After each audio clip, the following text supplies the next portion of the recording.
اسلام ہمیں اکرام سکھاتا ہے۔ اسلام ہمیں کہتا ہے کہ استاد کی اولاد کا بھی ادب کرو۔ اسلام ہمیں کہتا ہے کہ اپنے محسن کے بچوں کا بھی ادب کرو۔ اسلام یہ بتاتا ہے۔ ہمارے ہاں خشکی ہوتی جا رہی ہے۔ بزرگوں نے لکھا ہے کہ 3 قسم کے لوگ کسی کے مرید نہیں ہوتے۔ ایک چودھری صاحب جو ہوتے ہیں وہ بھی کسی کے عقیدت مند ہو سکتے، ان کے اپنے بڑے مرید ہوتے ہیں۔ تو اسی طرح جو آدمی پڑھ لکھ جائے اس کا بھی کوئی پیر، کوئی مرشد، کیونکہ وہ خود سب سے زیادہ پڑھا لکھا ہے۔ اور تیسرا جو آدمی مالدار ہو، سیٹھ صاحب ہو، اس کا بھی کوئی رہنما، مقتدا، کیونکہ وہ کیسے جھکے گا کسی کے آگے، سلوٹ کیسے کرے گا۔ چند لوگ ایسے ہیں معاشرے میں جو دور ہو جاتے ہیں کیف سے، سرور سے۔ وہ نہیں سمجھتے کہ ادب آداب کس چیز کا نام ہے۔ لوگوں نے سمجھا اسلام میں خشک مذہب ہے۔ پڑھیے قرآن پاک کا 15واں سپارہ آخر سے 16واں شروع سے۔ حضرت خضر علیہ السلام گئے، ایک دیوار گر رہی تھی۔ اللہ کے رسول نے محنت کر کے جو کام مزدور کرتا ہے وہ کام پیغمبروں نے کیا۔ حضرت موسیٰ اور جناب خضر نے دیوار سیدھی کی، اور جس بستی کی دیوار سیدھی کر رہے ہیں انہوں نے پانی بھی نہیں پلایا، کھانا بھی نہیں پوچھا، لیکن حضرت سیدنا خضر علیہ السلام نے دیوار سیدھی کر دی، محنت کی، کوشش کی، پسینہ بھی آیا، تھکاوٹ بھی ہوئی۔ حضرت موسیٰ علیہ السلام فرمانے لگے، خضر سمجھ نہیں آئی، یہ تو اتنے خشک لوگ ہیں، پانی تک نہیں پلایا، اور آپ نے اتنی محنت کر کے دیوار سیدھی کی، تو پڑھ لینا آپ قرآن پاک۔ حضرت جناب خضر علیہ السلام کہنے لگے کہ یہ اصل میں نا ان کے لیے نہیں کیا، یہ کسی نیک کی نسبت ہے۔ اس دیوار کے نیچے خزانہ ہے، دیوار گر جاتی، خزانہ ظاہر ہو جاتا، خزانہ یتیم بچوں کا ہے۔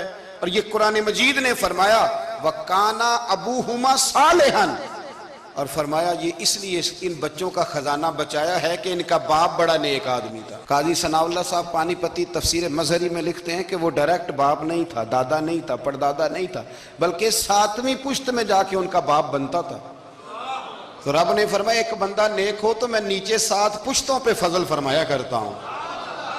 اگر ایک بندہ نیک ہو اور 7ویں نسل میں جو اس کی اولاد ہو، اس کے خزانے کی حفاظت کے لیے اللہ نبیوں کی ڈیوٹی لگاتا ہے، تو بتائیے پھر میرے نبی کی اولاد کی کیا شان ہوگی، پھر اہل بیت نبوت کا کیا مقام ہوگا، پھر رسول اللہ کے خاندان کا کیا مرتبہ ہوگا۔ ہم لوگ سمجھتے ہیں کہ بھئی مفت میں سلوٹ کیوں کریں جی، پیار کیا ہوتا ہے، ادب کیا ہوتا ہے۔ پہلی بات یہ ہے کہ ادب ادب ہی ہوتا ہے۔ اماں انگوٹھا چھاپ ہے، بالکل ان پڑھ ہے، ناظرہ قرآن مجید بھی نہیں پڑھنا آتا، بیگم صاحبہ نے ایم اے، بی ایڈ، اس کے بعد ایم فل میں داخلہ لیا ہوا ہے۔ ادب کس کا کرنا ہے، بیگم کا کہ اماں کا؟ اماں تو ان پڑھ ہے، بیوی پڑھی لکھی ہے، اسے تو ایم اے کیا ہوا ہے، بی ایڈ بھی کیا ہوا ہے، ایم فل کر رہی ہے، اماں کا کیوں ادب کرنا ہے؟ اس لیے کہ اماں کا ادب اللہ رسول نے بتایا ہے۔ اماں کا ادب ہو سکتا ہے بیوی بڑی اچھی قاریہ ہو، عمدہ قرآن پڑھتی ہو، حافظہ ہو، عالمہ ہو، اماں کو ناظرہ بھی نہ پڑھنا ہے، پر جنت پھر بھی ماں کے قدموں کے نیچے ہی ہے۔ یہ سمجھ لیں ادب والے کا ادب۔ امام راضی نے ایک بات لکھی ہے، وہ کہتے ہیں جو قاضی ہوتا ہے نا، قاضی، جج، اس کے آداب لکھے ہیں امام راضی۔ فرماتے ہیں اگر جج کے پاس مقدمہ آ جائے نا باپ اور بیٹے کا آپس میں جھگڑا ہے، اسے پتہ چل جائے کہ باپ سچا ہے بیٹا جھوٹا ہے، تو 100 دفعہ کہہ دے کہ باپ سچا ہے بیٹا جھوٹا ہے، باپ سچا ہے بیٹا جھوٹا ہے، باپ سچا ہے بیٹا جھوٹا ہے۔ لیکن اگر اسے پتہ چل جائے نا کہ بیٹا سچا ہے اور ابا غلطی پہ ہے، اب یہ تو 100 دفعہ کہے کہ بیٹا ٹھیک کہتا ہے، بیٹا سچا ہے، بیٹا سچا ہے، پر ایک دفعہ بھی یہ نہ کہے کہ ابا جھوٹا ہے۔ حالانکہ مطلب یہی ہے، اگر بیٹا سچا ہے تو پھر خود بخود سمجھ آتی ہے کہ ابا جی غلطی پہ ہیں۔ لیکن ادب کا تقاضا یہ ہے کہ جج بھی یہ نہ کہے کہ باپ جھوٹا ہے، اگرچہ وہ غلطی پر ہے، یہ تو کہہ دے کہ بیٹا، اس لیے کہ ادب والے کا جو مقام ادب ہے وہاں ادب کیا جائے گا، جو مقام اکرام ہے وہاں اکرام، وہاں آپ خشک نہیں بنیں گے، جہاں جھکنا ہے وہاں بہرحال جھکنا ہے، جہاں سلوٹ کرنی ہے بہرحال وہاں سلوٹ کرنی ہے۔ جن کا ہمارے اوپر ادب لازم ہے ہم نے ان کا ادب۔ امام اعظم ابو حنیفہ رحمۃ اللہ علیہ ایک جنگل میں ایک باغ میں بیٹھے تھے، شاگرد ساتھ تھے، امام ابو یوسف تھے، اور بھی آپ کے شاگرد تھے تو کچھ لکھ رہے تھے. علماء جب کتابیں لکھتے ہیں تو 20-20 کتابیں انہوں نے کھول کے نشانیاں رکھ کے دائیں بائیں رکھی ہوتی ہیں, مختلف قسم کے نوٹس ہوتے ہیں, بڑا کچھ بکھرا ہوا تھا. شاگرد تھے, باغ کے ایک کونے میں بچے کھیل رہے تھے. وہ بچوں میں سے ایک بچے کی گیند آ گئی باغ میں. بچہ گیند لینے آیا تو امام صاحب اٹھ کے کھڑے ہو گئے, وہ کاغذ شاغذ سارے بکھر گئے. بچہ گیند لے کے چلا گیا, شاگرد چوپ رہے. چلو دوبارہ سے کتابیں سمیٹی, ڈھونڈا سارا کچھ, پھر سے کام شروع ہوا. چند منٹ گزرے تو بچہ پھر آ گیا گیند لینے. امام صاحب پھر اٹھے, پھر سارا کچھ بکھر گیا. شاگردوں نے برداشت کیا. سارے شاگردوں میں برداشت بھی نہیں ہوتی, شاگردوں کی بھی موج ہوتی ہے. شاگردوں مریدوں کا بھی اپنا اپنا وقت ہوتا ہے خدمت کرنے کا, اپنا اپنا سٹائل ہوتا ہے ادب کرنے کا. دور بڑا منفرد آ گیا. تیسری دفعہ, چوتھی دفعہ, 5 دفعہ ہو گئی تو بس شاگردوں کی جو صبر تھا, حوصلہ, وہ جواب دے گیا. بچہ پتہ نہیں کتنی دفعہ آئے گا. جب وہ بچہ پھر آیا, امام صاحب بوڑھے آدمی تھے, گھٹنوں میں درد بھی تھی, بڑی مشکل سے اٹھتے, چیزیں ساری بکھر جاتی. وہ بچہ جب 7ویں دفعہ تو امام صاحب پھر اٹھے, تکلیف سے اٹھے. امام ابو یوسف عرض کرنے لگے, حضور یہ بچہ ہے, اس کی تو ڈیوٹی لگی ہوئی ہے گیند لانے کی, تو 100 دفعہ آئے گا. تو امام صاحب فرمانے لگے, یہ 100 دفعہ آیا تو میں 100 دفعہ اٹھوں گا, آنے دو. کہ حضور کیوں آپ اٹھیں گے؟ فرمایا یہ میرے استاد کا پوتا ہے. اصلا نال جے نیکی کریے تے نسلاں تاک نہیں بھول دے. سن لو, اصلا نال جے نیکی کریے تے نسلاں تاک, ہاں بے اصلاں نال نیکی کریے تے پھول کنڈیاں نال تول دے. بے اصلاں نال, میں میرے استاد کا پوتا ہے تو اٹھوں نا, یہ 100 دفعہ ہے, میں اٹھوں گا. میں نے اس گھر سے فیض لیا ہے, یہاں ڈیوٹی کرنا میری ذمہ داری کا حصہ ہے. سوال ہی نہیں پیدا ہوتا. صحابہ کرام فرماتے ہیں نبی پاک کے اخراجات بہت زیادہ تھے, آمدن کوئی نہیں تھی, بظاہر بڑے خرچے تھے, مہمان بڑے آتے تھے, بڑے معاملات تھے, اور دین کا کام بذات خود ایک محنت ہے. ہمارے یہاں لوگ بڑا کہتے ہیں علماء, جی یہ پیر صاحب کرتے کیا ہیں؟ میں کہتا ہوں پیر صاحب میں نوکری لوا دے. کہندے وہ فلانے مفتی صاحب ڈیوٹی کیا کرتے ہیں؟ میں کہتے ہیں دینے نو دیہڑی لے جائے کر مفتی صاحب نو, مستریاں نہ لا انہوں, تاکہ روٹی تو کھا لینا. اور خدا کے بندو, جو بندہ سویرے ڈیوٹی کرنے جائے گا وہ شام کو آ کے ریسرچ کر سکے گا کتاب و سنت پہ؟ وہ ایک صفحہ پڑھے گا تو سو جائے گا. اس لیے حضرت عمر فاروق نے یہ کام امت کو بتایا, فرمایا علماء کو تنخواہ دو. اور مسجد کے امام کی تنخواہ حضرت عمر نے گورنر, صوبے کے گورنر کے برابر لگائی تھی, اور خطیب کی تنخواہ گورنر سے زیادہ ہوتی. فرماتے تھے یہ ذہنی طور پر فارغ رہیں گے, سہولت میں رہیں گے تو صحیح دین پڑھیں گے اور صحیح کر کے پڑھائیں گے. اگر یہ الجھے رہیں گے کہ سویرے بل جمع کرانا ہے تو ان کے لیے بڑی دشواری ہو جائے. لیکن ہمارا ماحول کیا ہے, عالم جب تخصص کر لیتا ہے نا تو پی ایچ ڈی کے برابر ہو جاتا ہے. درس نظامی کے بعد جب تخصص کرتا ہے نا وہ 3 سال میں یا 2 سال میں, تو پی ایچ ڈی ہے. آج پی ایچ ڈی آدمی جائے نا یونیورسٹی میں لگے تو تقریباً 2.25 لاکھ کے قریب اس کی تنخواہ ہے. عالم کو کیا دیتے ہیں لوگ؟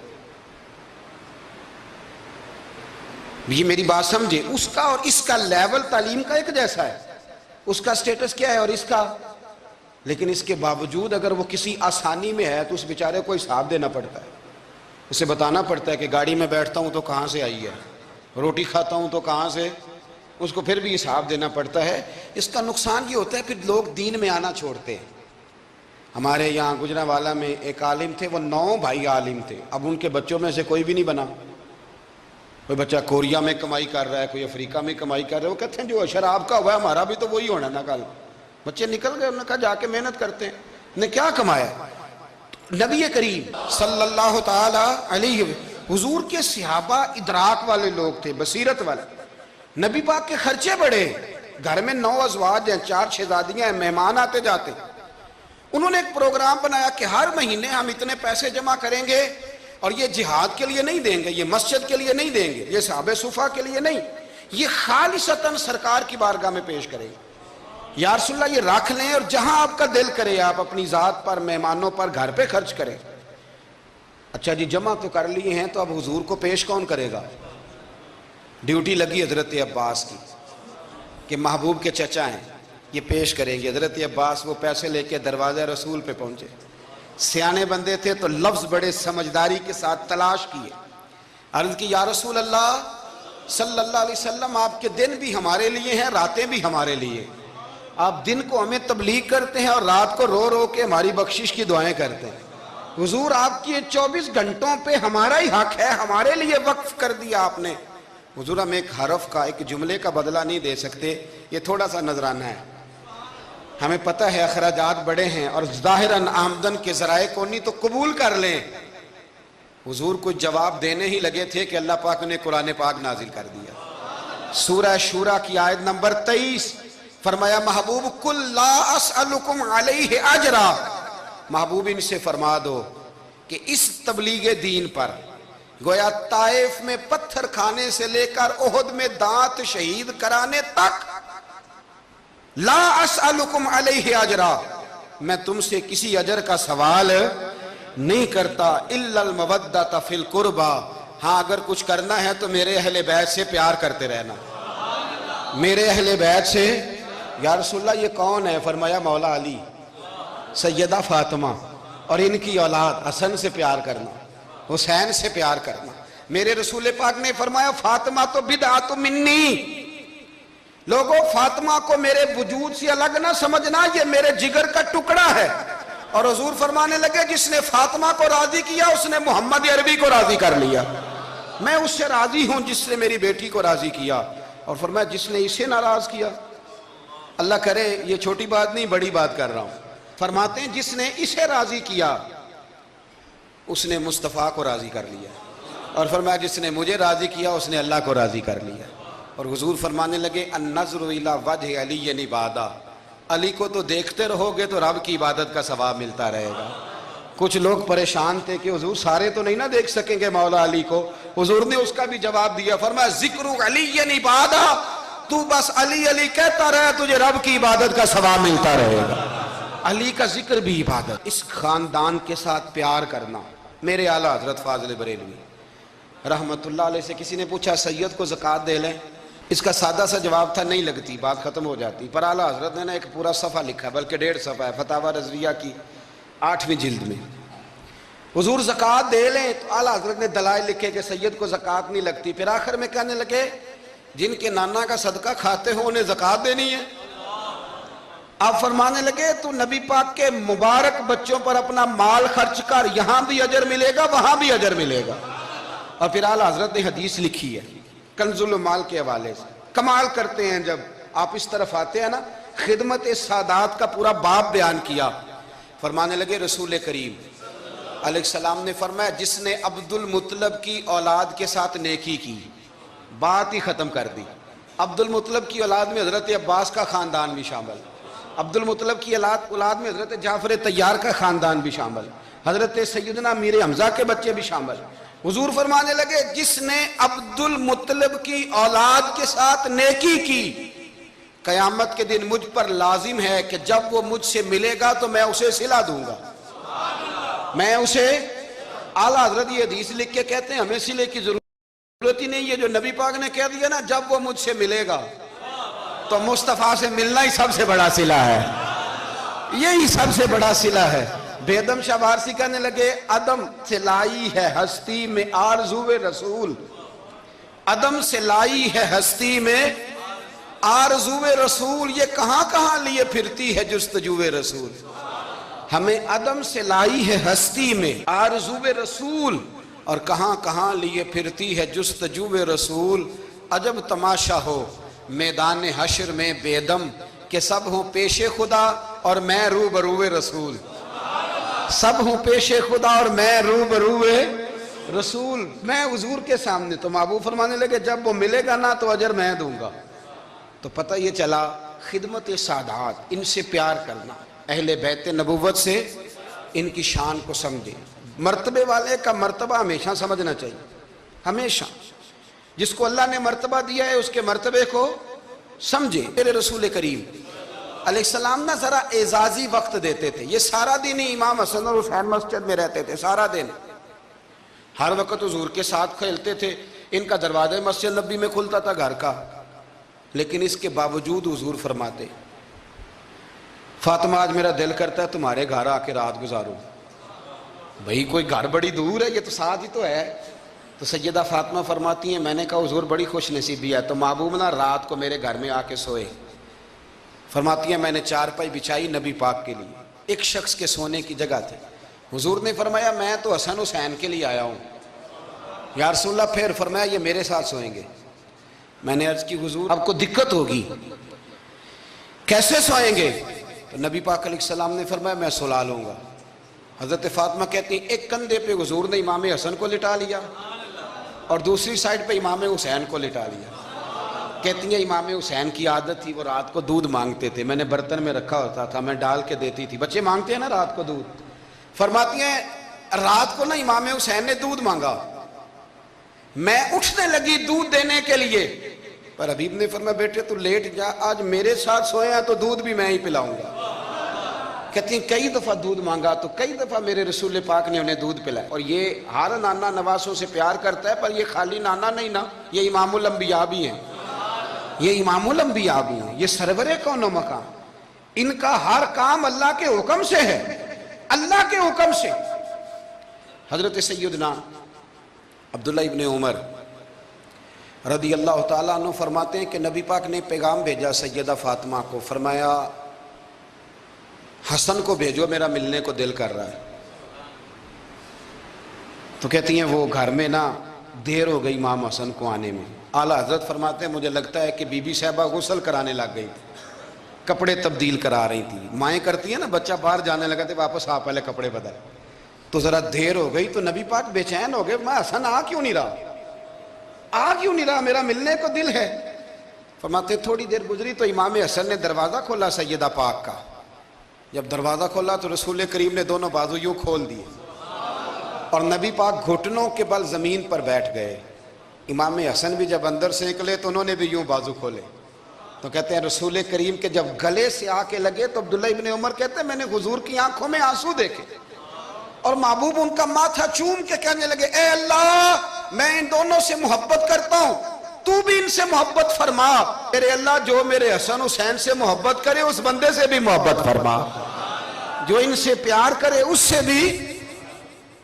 ہمارے بزرگوں کو نا اہل بیت سے بڑا پیار ہوتا تھا, اصحاب کے بھی غلام اور اہل بیت کے بھی. میں نے کہا ہے کہ اب ہمارے مزاجوں میں نا خشکی آ گئی ہے, اور جی اخلاق کی بات کریں, جی سیدھی سیدھی نماز روزے کی بات کریں, اصول کی. وہ جو ادب تھا, وہ جو عشق تھا, وہ جو وارفتگی تھی, وہ حسن کدھر گیا؟ حضرت عمر سے زیادہ تو اصول پسند کوئی نہیں نا, ان سے زیادہ سخت مزاج اصول پسند بندہ تو کوئی نہیں نہ ملے گا امت کو. امام حسین 10-10.5 سال عمر تھی, بچے تھے, مسجد میں آئے. حضرت عمر خطبہ دے رہے, جہاں اصول کی بات ہوگی وہاں اصول کی ہوگی, اور جہاں عشق کی ہوگی, جہاں عشق کی ہوگی. نماز پڑھا کہ میں تیں ول ویکھا, محنو تے کعبہ بھول گیا آئی. تو امام حسین آئے مسجد نبی میں, حضرت عمر خطبہ دے رہے تھے, مولا علی کے ساتھ آئے بچے جمعہ پڑھنے. امام حسین آئے تو جناب عمر کے سامنے کھڑے ہو گئے, کہنے لگے عمر نیچے اترو, میرے نانا کا ممبر ہے. حضرت علی نے بازو تھاما, کہا یہ کیا کہہ رہے ہو؟